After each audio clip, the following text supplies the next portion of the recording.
Hello friends, welcome back to another video of anatomy and physiology. Anatomy और physiology की एक और video में आपका स्वागत है। आज हम पढ़ने जा रहे हैं ह्यूमन स्केलेटल सिस्टम के बारे में। आज हम जानेंगे स्केलेटल सिस्टम यानी कंप्लीट ह्यूमन बॉडी 206 बोन जो है हमारी 206 बोन है उसको हम समझेंगे, पढ़ेंगे। तो चलिए बिना किसी टाइम वेस्ट के शुरू करते हैं आज का टॉपिक ह्यूमन स्केलेटल सिस्टम।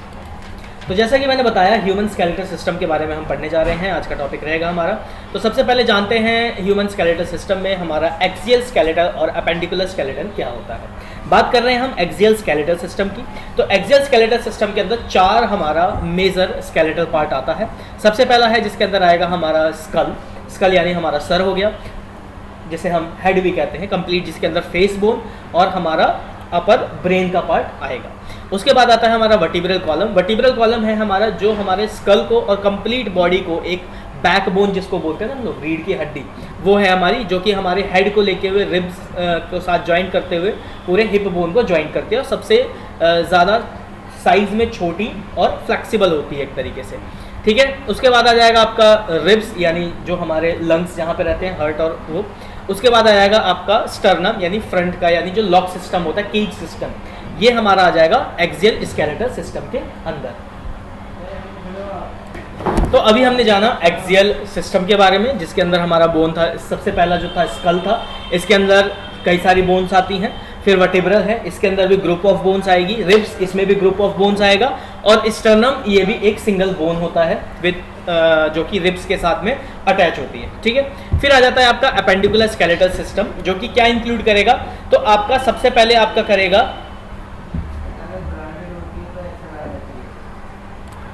तो यह करेगा आपका सबसे पहले पेक्टोरल और पेल्विस, ठीक है, जो कि हमारा ग्रेडल्स बोन होगा। फिर आ जाएगा आपका लिम्स बोन, जिसमें आपका फोकल लिम और हिंज लिम्स दोनों कवर करेगा। लिम्स मतलब आपके अपर लिम एंड लोअर लिम भी हम बोलते हैं। अपर लिम में जो हमारा हाथ हो गया, वहाँ से यानी आपका जो शोल्डर ज्वाइंट है वहाँ से अपर लिम का पार्ट शुरू हो रहा है, और जो आपका हिप ज्वाइंट है वहाँ से लोअर लिम का पार्ट आपका शुरू हो रहा है। तो ये था आपका एक्सियल और अपेंडिकुलर दो पार्ट में हमारा बोन्स। आगे बढ़ते हैं, अब जानते हैं द स्कल के बारे में, यानी हमारा ये किसके अंदर आ रहा था, तो ये आपका एक्सियल स्केलेटल सिस्टम के अंदर पहला पार्ट है स्कल।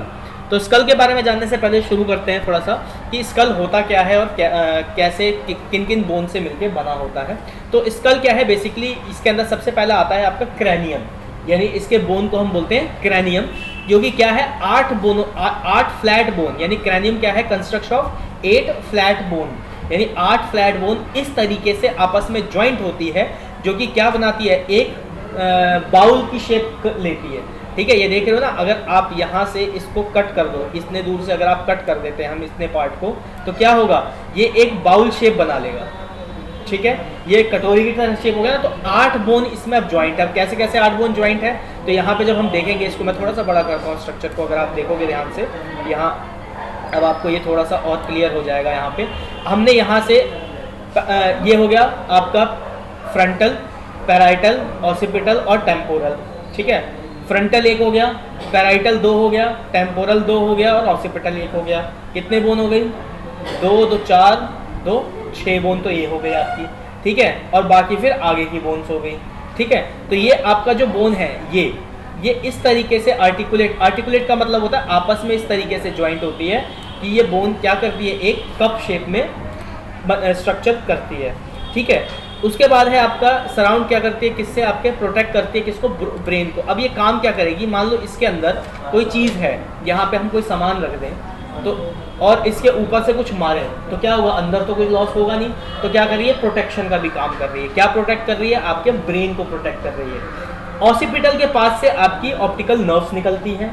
आपका ब्रेन राइट और लेफ्ट जो है वो पैराइटल और फ्रंटल के प्रिकॉशन में रहता है, यानी पैराइटल पार्ट में आपका लेफ्ट और राइट रहेगा और फ्रंटल पार्ट पे लेफ्ट और राइट का डिवाइडेशन में देखने को मिलेगा। ठीक है, टेम्पोरल जो है ये बीच में जो हमारा पिट्यूटरी ग्लैंड है, या जो आपका थोरेसिक सर्वाइकल वर्टिब्रीज हैं, वो यहाँ पे आके टेम्पोरल के पास आके ज्वाइंट होती हैं। ठीक है, क्लियर हो गया इतना पार्ट। आगे बढ़ते हैं, तो ये था आपका द स्केल के अंदर। अब स्कल के अंदर में हमारा बोन कैसे कैसे है, किस किस कलर का है, तो फ्रंटल बोन के बारे में हम यहाँ देखते हैं कि फ्रंटल बोन हमारी कैसी है। थोड़ा सा इमेज और बड़ा कर देते हैं, समझते हैं कि फ्रंटल बोन का क्या है। तो फ्रंटल बोन क्या है आपकी, ये जो येलो पार्ट आप देख रहे हो फ्रंट से, यानी कहाँ देख रहे हो, ये आपकी आईज के पास से भी शुरू हो रहा है और यहाँ ये ऊपर मिड तक जा रहा है। तो ये क्या है, ये आपका फ्रंटल बोन का पार्ट है, ठीक है। आगे बढ़ते हैं। फ्रंटल बोन के बाद आपके पैराइटल बोन के बारे में जान लेते हैं। तो पैराइटल बोन बताया था 2 पेयर होती है पैराइटल बोन 2 पेयर में कैसी होगी, तो बात कर रहे थे हम पैराइटल बोन के बारे में। यहाँ पे पैराइटल क्या है आपका, ये जो 2 साइड में आप देख रहे हो ये आपकी पैराइटल बोन्स है। देखो अगर साइड का व्यू देखोगे तो ये जो पिंक पार्ट आपको नजर आ रहा है, this is your parietal bone, ठीक है। अगर हम थोड़ा सा बड़ा करके देखते हैं इसको, जैसे अब यहाँ पे मैं इसको थोड़ा बड़ा करके दिखाऊं अगर, तो देखो ये आपका पैराइटल बोन हो गया, ठीक है। और अगर मैं इस वाले डायग्राम को बड़ा करूं तो यहाँ भी देखने को मिल जाएगा आपका, ये देखिए ये आपके जो 2 एरो पार्ट हैं ये पैराइटल बोन्स हैं। आगे बढ़ते हैं ऑसिपिटल। अब ऑसिपिटल जैसा कि मैंने आपको बताया था, वहां से ऑप्टिक नर्व्स निकल रही होती हैं। तो ये जो हॉलो पार्ट देख रहे हो ये आपका किस में रहता है, ऑसिपिटल बोन में रहता है। ये एक होती है सिंगल, जो कि क्या होती है, बैक ऑफ द हेड, यानी सर का पिछला हिस्सा। कहते हैं ना यहाँ पे आम भाषा में बोलते हैं गुद्दी, कि भाई गुद्दी पे नहीं मारना चाहिए। गुद्दी क्या है, गुद्दी का मतलब है ऑसिपिटल की बात की जा रही है। यहाँ पे क्यों नहीं मारना चाहिए कभी भी पीछे किसी को, होता क्या है, यहाँ पे ही ऑप्टिकल नर्व्स आ रही है, सेंसिटिव पार्ट होता है। अगर कोई सर के बल गिरा है और उसको पीछे यहाँ लगती है चोट, तो इंस्टेंट डेथ होने के भी चांसेस होते हैं। उसका रीजन यही है कि ये इस तरीके से कंस्ट्रक्टेड है, अगर ये दब गया टूटने के बाद, तो ये सीधा आपके ऑप्टिकल नर्व्स को क्या करेगा, दबा देगा। उसकी वजह से आपकी फंक्शन जो है वो बंद हो जाएगा। अब अगर मैं बात करूं इसके स्ट्रक्चर फंक्शन की, तो आप देखोगे यहाँ पे थोड़ा सा बड़ा करके दिखाने की कोशिश करते हैं। तो ये आप देखोगे कि ये देखो यहाँ पे क्या है, ये आपका ऑसिपिटल वाला पार्ट है, ठीक है। ये आपका इस तरीके से बैक से दिखाई देगा, और ये जो हॉलो है ये नीचे की तरफ है, यानी यहाँ की तरफ है। ये जो आप देखोगे ये जो चीज़ है, आपकी जो नेक आके वर्टिब्रल कॉलम आके आता है वो यहीं आके ज्वाइंट होता है, ठीक है। यहाँ पे हल्का सा आपको महसूस होगा, ये जो गड्ढा महसूस हो रहा है ना, ये यहाँ पे जब आप पीछे से गर्दन में देखोगे तो ये जो गोल से गड्ढे से नजर आ रहे हैं, इसी के नीचे लगाओगे तो हल्का सा गड्ढा सा ये महसूस होगा। तो ये आपके ऑसिपिटल का ही होता है, ठीक है। अब आ जाता है टेम्पोरल बोन के बारे में जान लेते हैं कि टेम्पोरल बोन क्या होती है। फ्रंट से आपको टेम्पोरल बोन जो है ये इस तरीके से, यानी हमारे साइड का, यानी जहां हमारे कान होते हैं ना, कान के जस्ट ऊपर वाली जो हड्डी, साइड की हड्डी होती है, ये होती है आपकी टेम्पोरल बोन। नंबर 2 नंबर में होती है, यानी 2 बोन्स होती हैं पेयर में। आपको साइड से आप देखोगे तो कहाँ कर रहा है, साइड बैक और साइड का, यानी जहां आपका क्लम का एरिया है, बालों का जो कलम बोलते हैं, तो वो वाला जो एरिया है और कान के पास वाला एरिया जो है ये आपका टेम्पोरल बोन से कवर्ड रहता है, ठीक है। फिर आ जाता है आपका स्फिनॉइड बोन, यानी जो आपकी अंदर होती है बोन, जो हेल्प करती है अटैचमेंट में और साथ ही साथ में प्रोटेक्शन में, मतलब ब्रेन को ऊपर रखने में, ठीक है। स्फिनॉइड बोन क्या करती है, जैसे जो हमारा माउथ है, फेस है, भाई ब्रेन नीचे नहीं खसकना चाहिए ना, उसको नीचे से भी सपोर्ट चाहिए, ठीक है। तो वो काम जो करती है वो आपकी स्फिनॉइड बोन करती है, जो एक सिंगल बोन होती है। ये देखोगे आप यहाँ पे इस तरीके से, ये जो आप यहाँ देख पा रहे हो, ये अगर मैं इसको बड़ा करूँ थोड़ा सा तो आपको क्लियर होगा। ये वाला पार्ट है, ठीक है, ये पर्पल सा जो दिखाई दे रहा है, ये क्या कर रहा है, ये आपके फेस बोन और ब्रेन को भाई डिवाइडेशन करने, बैरिकेटिंग का भी काम कर रहा है कि आपस में ना मिले, ठीक है। तो ये जो है आपका, ये आपका स्फिनॉइड बोन रहता है, ये ठीक है। फिर आ जाता है आपका इथेमॉइड बोन। अब इथेमॉइड बोन क्या है, तो इथेमॉइड बोन जो है ये बीच में रहती है, ये भी अंदर ही रहता है, यानी इसके अंदर ही रहेगा, ठीक है। ये आपको बाहर से दिखा रखा है, लोकेशन साइड से बता रखी है, ये जो है ये बोन इसके अंदर में ही रहेगी, ठीक है। ये सिंगल बोन ही होती है इथेमॉइड बोन। अब सबसे लार्जेस्ट ऑक्यूपेशन ओपनिंग जो है वो आपकी किस में रहती है, स्कल में रहती है, यानी ये आपका, जिसमें मैंने बताया था ना कि आपके क्या होते हैं स्ट्रक्चर्स, जो किसके क्या आ रहा होता है, स्पाइनल कॉर्ड्स। अब इस हॉलो को हम क्या कहते हैं, तो इसको बोलते हैं हम फोरमेन मैग्नियम, ठीक है। ये जो हॉलो स्ट्रक्चर है यानी जो आपका ऑसिपिटल के पास आ रहा था, ये क्या है, ये फोरामेन मैग्नियम है। ये क्या करता, भाई किसी भी चीज़ को नाम तो देना है ही, तो हमने इसको जो साइंटिफिक नेम दे रखा है, ये क्या दे रखा है, फॉर्मल मैग्नियम दे रखा है। फॉर्मल मैग्नियम क्या करता है, फॉर्मल मैग्नियम का काम होता है कि यहाँ से ब्रेन से जो भी नर्व्स निकली वो क्या करेगी, पूरे बॉडी पार्ट में डिवाइड हो, जिसकी वजह से क्या होती है, इन्फॉर्मेशन ट्रांसफ़र होती है कि भाई हमारे को हाथ को कैसे चलना है, मैं माउस चला रहा हूँ कैसे चलेगा, क्या एक्टिव करेगा। तो ये सारा पार्ट फॉर्मल मैग्नियम के रेशियो के अंदर में ही होता है। फिर आ जाते हैं आपका फॉर्मल मैग्नियम का जो फर्स्ट पार्ट होता है, यानी जो आपकी वर्टिब्रल कॉलम का फर्स्ट पार्ट जो है वहाँ जाके अटैच रहता है, यानी दूसरा साइड फॉर्मल मैग्नियम का, यानी एक साइड आपने देख लिया बाहर से, अब अंदर की तरफ से आप अगर देखोगे तो ये क्या है, फर्स्ट वर्टिब्रा बोलते हैं इसको, ठीक है। यानी पहली वर्टिब्रल कॉलम जो फॉर्मल मैग्नियम के साथ अटैच होती है, तो वो क्या है, वो ये है आपकी, ठीक है। ये वो हॉलो एरिया है जहाँ पे जाके अटैच होगा। और ये साइड से, अब ये जो छोटे वाले छेद देख रहे हो, ये क्या है, ये कार्टिलेज के थ्रू अटैच किए जाते हैं, ठीक है। यानी जो दो बोन्स को आपस में जोड़ता है, ठीक है, मस्कुलर सिस्टम के अंदर जो कार्टिलेज था, या याद हो तो वाइट कार्टिलेज और येलो कार्टिलेज के बारे में हम पढ़ रहे थे, वाइट वाला सबसे स्ट्रॉन्गेस्ट कार्टिलेज था, तो ये कार्टिलेज के थ्रू ये बोन्स को आपस में ज्वाइंट करके रखता है, ठीक है। इसका नाम अगर आप एटलस के नाम से जानी जाती है, और इसको हम लोग फर्स्ट वर्टिब्रा भी बोलते हैं, ठीक है। यानी हमारी जो वर्टिब्रीज हैं वो कैसे अलग अलग डिवाइडेड हैं, कितने पार्ट में डिवाइडेड है, सर्वाइकल में कितनी है, 6 है कि 7 हैं, थोरैसिक में कितनी है, फिर लुम्बर में कितनी है, कॉकेक्स सैक्रम कितने हैं, तो ये फर्स्ट आपका किसमें, सर्वाइकल की बोन में आता है वर्टिब्रा। अब आ जाते हैं, हमारा स्कल कंप्लीट हो गया, हमने ये जान लिया कि भाई हमारा जो ब्रेन है वो किसने 8 बोन के अंदर में कवर अप हो रहा है। अब आ जाते हैं, जानते हैं कि भाई हमारा जो फेशियल बोन है, यानी जो हमारा चेहरा, चांद सा मुखड़ा जिसको हम बोलते हैं, वो चांद सा मुखड़ा कितनी हड्डियों से मिलके बना है, तो जो चांद का मुखड़ा है आपका वो 15 हड्डियों से मिलके बना है, यानी फेशियल बोन कितनी है आपकी, 15 है, ठीक है। जिसके अंदर इर्रेगुलर बोन, यानी कोई शेप नहीं डिफाइंड है उसकी, कोई अपने अपने हिसाब से शेप है, भाई किसी का चेहरा बड़ा होता है, किसी का छोटा होता है, किसी का चपटा होता है, किसी का गोल होता है, किसी का अलग कोन शेप का होता है, तो वो इसीलिए हम लोग उसको इर्रेगुलर बोन कहते हैं। कौन कौन सी बोन आती है उसके अंदर, तो चिक बोन आती है। चिक मतलब ये आपकी जो चिक्स बाहर निकली होती हैं आइस के जो नीचे वाली हल्की सी बल्जी बल्जी, इसको जो यहाँ पे जो बोन है इसको बोलते हैं चिक बोन, ठीक है। फिर टेम्पोरल बोन, टेम्पल बोन है, अपर एंड लोअर जॉ है, यानी ये ऊपर वाली जॉ और नीचे वाली जॉ। एक ही आपकी हड्डी है जो मूवेबल है, यानी लोअर जॉ जो है ये अकेली ऐसी हड्डी है जो मूव करती है, सिंगल, मतलब वैसे तो बाकी ज्वाइंट्स में मूव करती है, ये सिंगल मूव करती है, ठीक है। कई बार ये अटक भी जाती है मूव करने में, कट कट भी आवाज आती है, ठीक। अब आ जाते हैं अपर एंड लोअर जॉ के, कि हम कैसे उसको याद रख सकते हैं। तो अपर और लोअर जॉ को मिला के हमारी क्या है, 23 परमानेंट टीथ होती हैं, ठीक है। 32 दांत को ना तेरे 32 ही तोड़ देंगे, तो 32 दांत होते हैं, 32 जो है यानी 32 जो टीथ है, वो ऐसा नहीं कि बच्चा पैदा होता है इमीडिएटली आते हैं, 22, 23, 28 जो लास्ट के जो टूथ होते हैं वो बहुत लेट जाके निकलते हैं, ठीक है। और बात करें ह्यूमन डेंटल फॉर्मूला की, यानी आप कैसे याद रख सकते हो, तो उसके लिए है आपके कैसे कैसे आपके कैनाइन्स दांत याद रख सकते हो, इंसीजर्स याद कर सकते हो, प्रीमोलर याद कर सकते हो और मोलर याद कर सकते हो। यानी जो दांत याद करने का तरीका है वो कैसे है, तो जो आपके इंसीजर्स होते हैं, इंसीजर्स मतलब यानी जो नुकीले दांत होते हैं वो होते हैं 2 एक तरफ, ठीक है, इधर ऊपर में 2 रहेंगे, ठीक है।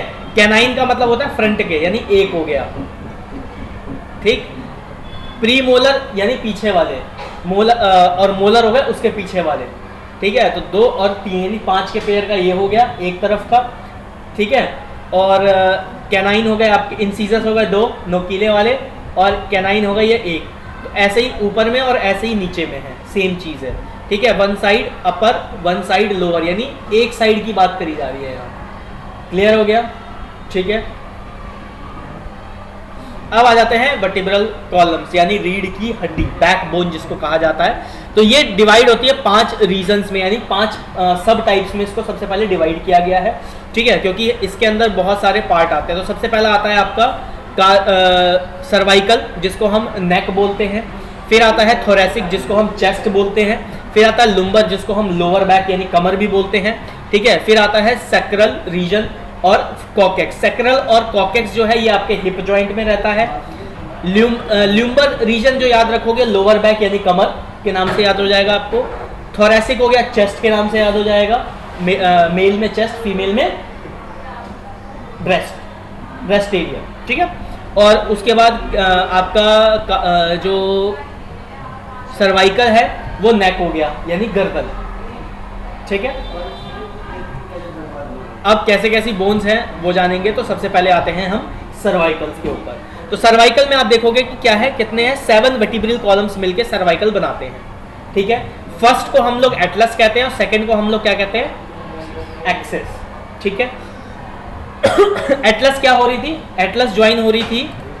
तो हम लोग सर्वाइकल में जान रहे थे। तो सबसे पहली जो हमारी होती है एटलस, एटलस क्या है, आपके ऑक्सीपिटल के साथ कौन से होल के पास, एक होल का नाम याद था, कौन से होल की बात कर रहे थे हम, तो एटलस क्या था, फॉर्मेन मैग्नम का जो होल होता है उसमें जाके अटैच होती है, यानी यहीं से वो शुरू होता है। और सेकंड वर्टिब्रल क्या है, यहां से अब आपकी नेक्स्ट एक्सिस यानी क्या होता है, सर्वाइकल का बोन का जो पार्ट है वो शुरू हो गया, यानी C1 C2 ऐसे ही 7 जाते हैं वर्टिब्रल कॉलम्स आपकी गर्दन बनाते हुए, ठीक है। उसके बाद आता है आपका थोरेसिक यानी रिब्स का एरिया। रिब्स कितनी होती है, 12 होती हैं रिब्स, 12 रिब्स होती हैं, ट्रू, फॉल्स और फ्लोटिंग, ठीक है। ट्रू, फॉल्स और फ्लोटिंग। ट्रू का मतलब जो डायरेक्टली ज्वाइंट होती हैं, फॉल्स का मतलब जो इनडायरेक्टली ज्वाइंट होती हैं, और फ्लोटिंग का मतलब जो ज्वाइंट ही नहीं होती है। पीछे रिब्स आपकी वर्टिब्रल्स में तो ज्वाइंट होगी, अब ज्वाइंट ना ज्वाइंट वाली जो स्टर्नम वाली बोन थी उसकी बारे में बात की जा रही है, ठीक है, वो आगे समझेंगे। पहले हम थोरेसिक के बारे में यानी आपकी चेस्ट रीजन के बारे में जान लेते हैं। तो बात कर रहे थे हम यहाँ थोरेसिक रीजन के बारे में, नहीं चेस्ट के बारे में। 12 वर्टिब्रल कॉलम्स होती हैं क्योंकि हमारी क्या है, रिब्स भी 12 का पेयर होती है, ठीक है। तो ये आपका थोरेसिक यहाँ आप देख सकते हो। थोड़ा सा हम डायग्राम बड़ा करने की कोशिश करते हैं। हाँ, ये डायग्राम बड़ा हो गया। अब यहाँ आप देखोगे ये थोरेसिक क्या जा रहा है, आपके सर्वाइकल के नीचे का है और पीछे कमर यानी जहाँ से कमर आपकी शुरू हो रही है वहाँ तक जा रहा है, ठीक है, यानी आपका रिब्स को पूरा कवर कर रहा है। क्लियर हो गया।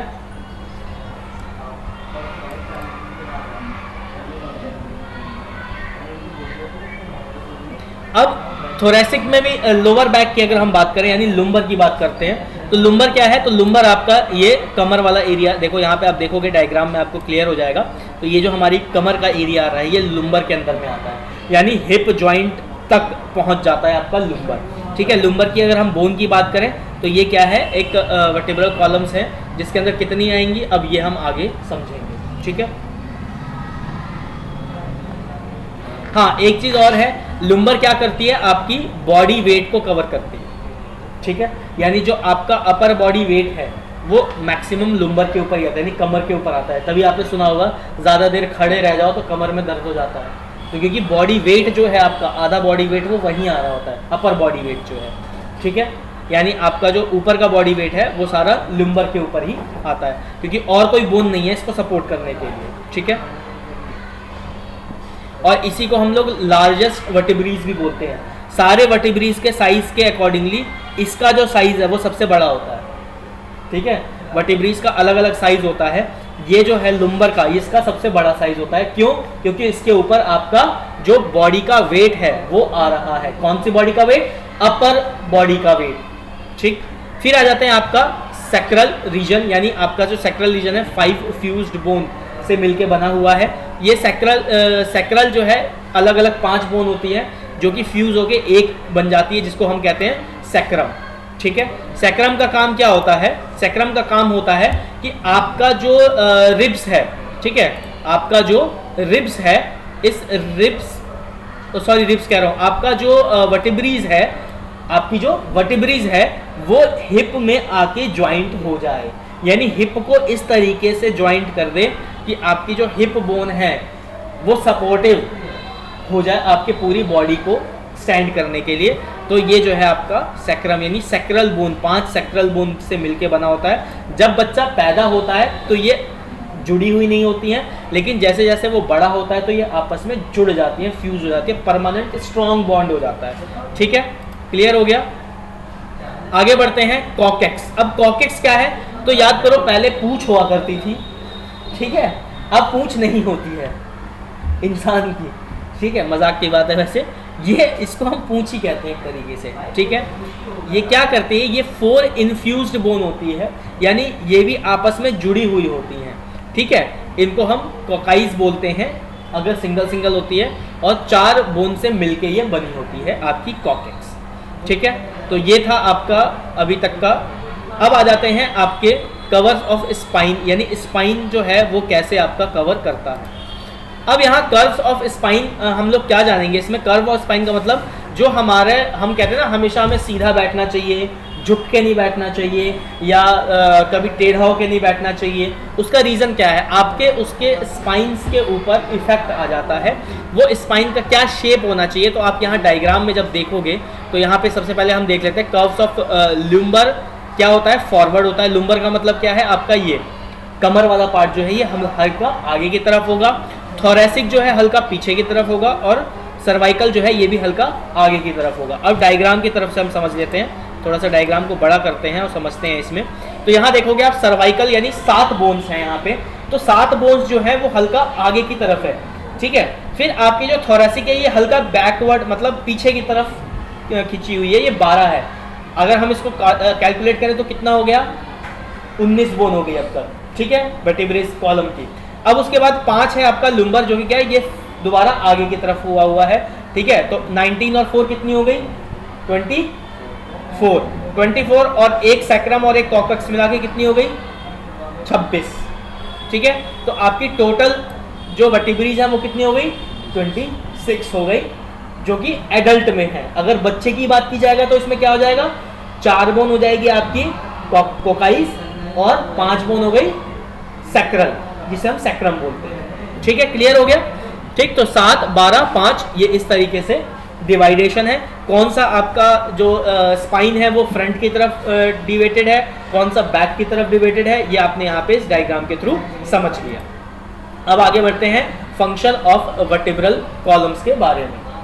तो अभी तक हमने पढ़ा वर्टिब्रल्स के बारे में, स्कल के बारे में, थोड़ा सा रिब्स के बारे में भी हमने थोड़ा सा जान लिया। अब आ जाते हैं फंक्शन ऑफ वर्टिब्रल कॉलम्स के बारे में जान लेते हैं कि इसका क्या फंक्शन है, क्योंकि ये डिवाइडेड है भाई। आपके सर्वाइकल फ्रंट की तरफ झुकी हुई थी, जो थोरेसिक थी वो बैक की तरफ झुकी हुई थी, जो ल्यूम्बर थी वो फ्रंट की तरफ झुकी हुई थी, और जो कॉकक्स सैक्रम थी वो थोड़ी सी हल्की सी बैक की तरफ में थी, हिप के साथ ज्वाइंट हो रही थी। तो ये क्यों है, इसका स्ट्रक्चर इस तरीके से क्यों है। तो सबसे पहले जो हमारा स्कल है, स्कल को सपोर्ट देने के लिए जो हमारी वर्टिब्रल कॉलम्स होती हैं सपोर्टिव, जिसको हम लोग क्या कहते हैं, आपकी नेक की यानी क्या सर्वाइकल की जो हड्डी कहते हैं ना, सर्वाइकल हो गया यानी हड्डी बढ़ गई। सुना होगा कि आपको सर्वाइकल हो गया है। सर्वाइकल होने का क्या मतलब है, ये नहीं कि सर्वाइकल था नहीं पहले आ गया, नहीं, आपकी जो सर्वाइकल की बोन्स हैं वो बढ़ गई हैं। ठीक है, या वहां पे जो ज्वाइंट करने वाली कार्टिलेज है वो बढ़ गई है, जिसकी वजह से क्या हो रहा है, यहाँ पे आपको नेक में दर्द रह रहा है, और उस दर्द की वजह से कई बार देखा गया कि मुंडी जो है वो ऐसे ऐसे हल्की हल्की सी हिलती भी रहती है कईयों की। ठीक है, तो वो सपोर्ट देती है, क्या देती है, वर्टिब्रल कॉलम्स किसके, स्कल को, पहला। दूसरा क्या करती है, सराउंड करती है किसको, आपके स्पाइनल कॉर्ड को, यानी जो आपकी ब्रेन से निकलने वाली इंफॉर्मेशन वाली जो नसें हैं जिसको हम स्पाइन्स कहते हैं, उसको सपोर्ट देती है और प्रोटेक्शन का प्रोवाइड कराती है। ठीक है, उसके बाद क्या करती है, वो अटैचमेंट करती है किसका, रिब्स के साथ। ठीक है, और आपका किसके साथ अटैचमेंट करती है, बैक मसल्स के साथ। अब रिब्स के साथ कौन सी कर रही है, थोरेसिक वाली रिब्स के साथ अटैच कर रही है। कमर वाली जो है आपकी मसल्स, बैक मसल्स जिसको कहते हैं, वो ल्यूम्बर कर रही है। हिप के साथ जो ज्वाइंट कर रही है वो आपकी कौन सी कर रही है, सैक्रम और कॉकक्स कर रही है। ठीक है, फिर क्या है, ये एस शेप्ड की होती है, यानी जो जैसे हम एस लिखते हैं उस शेप की होती है। एस शेप की कैसे होगी, ये देखो आपको यहाँ अगर मैं ध्यान से दिखाऊं तो ये क्या है, ये एस बना रहा है एक तरीके से। ठीक है, तो ये हो गया। अब ये एस शेप क्या करती है, तो ये क्या करती है, फ्लेक्सिबिलिटी प्रोवाइड कराती है। एक्स शेप अगर स्ट्रेट हो जाए तो फ्लेक्सिबिलिटी प्रोवाइड नहीं करा पाएगा। आप देखोगे कि हम जितना आगे झुक पाते हैं उससे कम पीछे झुक पाते हैं। ठीक है, उसका रीजन क्या है? Due to of the shape of our bones. ठीक है, बोन्स की शेप और उसका पोजीशनिंग इस तरीके से है कि हमारी जो ब्रेक सिस्टम है बोन का, मतलब कहते हैं ना कि भाई इसके आगे हम झुक नहीं पा रहे, ब्रेक लग गया हमारी बॉडी में, तो वो हमारा फ्रंट के लिए कम है, बैक के लिए ज़्यादा है। हम बैक में ज़्यादा नहीं झुक सकते। ठीक है, वो स्ट्रक्चर की वजह से है। और क्या करती है ये? आपको एक तरीके से कहते हैं ना पिलर, फ्लेक्सिबिलिटी, ये सब प्रोवाइड कराती है। क्या चीज़? आपकी वर्टिब्रल कॉलम्स, यानी कि आप खड़े होने में, बैठने में, मुड़ने में, झुकने में, इन सब में क्या करती है? सपोर्ट प्रोवाइड कराती है। उसके बाद क्या करेंगे हम? कार्टिलेज क्या है? एक तरीके से आपका स्टॉक एब्जॉर्प्शन यानी शॉक एब्जॉर्प्शन का भी काम करती है। जब आप जंप करते हो, कहते हैं ना कि कुछ भारी सामान उठा लिया तो कमर में दर्द हो गया, या कुछ झटका पड़ गया कमर पे या बैक में, कई बार हमने सुना है कि भाई झटका पड़ गया, तो ये क्या है? ये शॉक को एब्जॉर्ब करते हैं, लेकिन ज़्यादा शॉक होने की वजह से पेन भी हो जाता है। क्लियर हो गया? और ये भी फैक्ट है कि जब आप खड़े होते हो, दिन भर खड़े रहते हो, तो आपकी जो वर्टिब्रीज है वो आपस में वेट होने की वजह से थोड़ी कंप्रेस हो जाती है, और जब आप लेटते हो तो वापस से वो रिलैक्स होती है, और थोड़ा सा उसका गैप जो है वो रिलैक्स पोजीशन में आके तो थोड़ा सा साइज बढ़ जाता है। ठीक है, क्लियर हो गया? अब आ जाते हैं लास्ट में हमारा है रिब्स। रिब्स के बारे में पढ़ लेते हैं। 12 पेयर ऑफ रिब्स होता है। कैसे कैसे 12 पेयर ऑफ रिब्स है वो हम जानते हैं, इस डायग्राम के हेल्प से समझेंगे कि क्या आपका 12 पेयर ऑफ रिब्स है। तो सबसे पहले हमारा आ जाते हैं, तो समझ लेते हैं पहले सैक्रम क्या होता है आपका। ये सामने वाला आपका जो है सैक्रम बोल है। ठीक है, यही यहाँ पे आके जो डायरेक्टली ज्वाइंट हो रहा है वो है आपका ट्रू रिब्स, यानी क्या है? 7 रिब्स जो हैं वो आपकी ट्रू है। First, second, third, fourth, fifth, sixth और 7। ये आप देखोगे 7 रिब्स जो हैं ये आपकी क्या है? ये ट्रू रिब्स है। ठीक है, फॉल्स रिब्स क्या है? 8, 9, 10, 11। ठीक है, सॉरी 8, 9, 10, 3 रिब्स जो हैं ये आपकी फॉल्स रिब्स में काउंट होती हैं। यानी और फ्लोटिंग जो है वो आपकी 11 और 12वीं रिब्स को कहते हैं हम लोग फ्लोटिंग रिब्स। इस डायग्राम में थोड़ा सा गलत बता रखा है। एक्चुअली आपकी जो ट्रू रिब्स है वो 6 हो गई, फ्लोटिंग जो है वो 4 हो गई, और सॉरी फॉल्स जो है वो 4 हो गई, और फ्लोटिंग जो है वो 2 हो गई। ठीक है, क्लियर हो गया? यानी पहली से छठी ट्रू रिब्स, ठीक है, 7वीं, 8वीं, 9वीं और 10वीं 4 रिब्स हो गई आपकी फॉल्स, जो आपकी इनडायरेक्टली स्टर्नम से ज्वाइन होती है, और फ्लोटिंग मतलब जो ज्वाइंट ही नहीं होती है। ठीक है, ये केज सिस्टम बनाती है आपका। केज सिस्टम का काम क्या होता है? केज सिस्टम का काम होता है प्रोटेक्शन प्रोवाइड करना। ये आपका स्टर्नम है। स्टर्नम की अगर हम बात करें पार्ट्स की, तो ये आपका जॉल्जी नोच है, यानी अपर का, जो क्या होता है यहाँ पे जो आपकी ब्यूटी बोन है उसको सपोर्ट देता है। ठीक है, ब्यूटी बोन मतलब कॉलर बोन भी जिसको हम कहते हैं। ठीक है, उसके बाद आपका ये बॉडी पार्ट हो गया फ्रंट का। ठीक है, और उसके बाद ये आ गया आपका स्फेनॉइड प्रोसेस, यानी जो नीचे का नोच जो आप देख रहे हो, जो नीचे नोच सी रहती है, ये वो चीज़ है। ठीक है, तो ये था आपका रिब्स का डायग्राम। उम्मीद करता हूँ कि ये समझ में आया होगा। आगे बढ़ते हैं, फंक्शन ऑफ रिब्स केज के बारे में जान लेते हैं थोड़ा सा। लास्ट पार्ट है इस लेक्चर का। तो फंक्शन ऑफ रिब्स केज के बारे में जाने तो क्या क्या फंक्शन करता है? सबसे पहले आपको प्रोटेक्शन देता है। क्यों केज बोल दिया? तो यानी क्या है? पिंजड़ा है। इसके लिए लंग्स और हार्ट के लिए। ठीक है, 2 चीज़ें इसके अंदर रहती हैं। ये हेल्प क्या करता है? ये हेल्प करता है डायफ्राम का भी, यानी इसके नीचे जो डायफ्राम है जो आपके रेस्पिरेशन में बहुत इंपॉर्टेंट रोल प्ले करता है।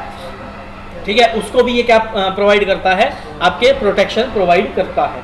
ठीक है, और साथ ही साथ में क्या करता है? एक्सेल और इनहेल में हेल्प करता है। यानी रिब्स जो हैं वो एक्सेल और इनहेल करते वक्त क्या करती हैं? लंग्स को होल्ड करके रखती हैं कि ये इधर उधर एक्सटेंड ना हो जाए, और किसी इनहेल करते वक्त किसी और ऑर्गन के ऊपर भी प्रेशर ना आए इसका।